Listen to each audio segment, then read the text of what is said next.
পয়লা বৈশাখের যে একটা ব্যাপার বাঙালিয়ানা আমাদের যে ব্যাপারটা ছিল সেইটা কিন্তু আমরা কোথাও একটা হারিয়ে ফেলছি। এটা একটা বাঙালির কালচার, এটা শুধু ধর্মের সাথে, এর আগে কি ধর্ম ছিল না?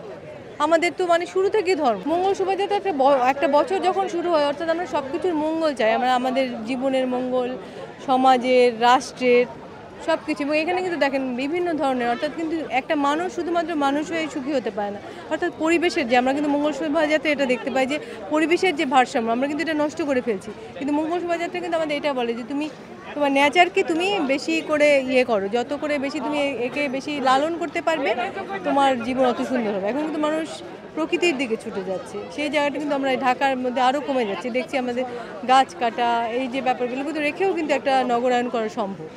তরুণ প্রজন্মকে কি বলবেন মঙ্গল শোভাযাত্রার বিষয়ে? এইটা কিন্তু কমেছে, এটা আমরা বলবো আমাদের সময় থেকে যেটা শুরু করে যে মঙ্গল শোভাযাত্রা, পয়লা বৈশাখের যে একটা ব্যাপার বাঙালিয়ানা আমাদের যে ব্যাপারটা ছিল সেইটা কিন্তু আমরা কোথাও একটা হারিয়ে ফেলছি। আমার বাঙালিয়ত্বের সাথে ধর্মের কিন্তু কোনো ক্ল্যাশ নেই। কারণ কি এটার কারণ?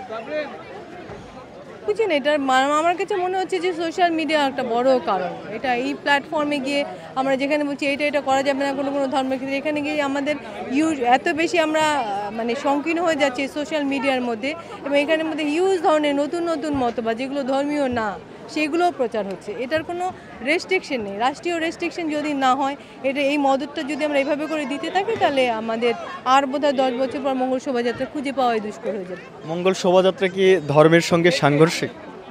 একদমই না, এটা একটা বাঙালির কালচার, এটা শুধু ধর্মের সাথে, এর আগে কি ধর্ম ছিল না? আমাদের তো মানে শুরু থেকে ধর্ম, বাঙালির সাথে তো ধর্মের কোনো ক্লাস থাকতে পারে না, কোনো সমাজের সাথেই নেই। আগে এই সেন্সটা ছিল, এখন এটা নেই।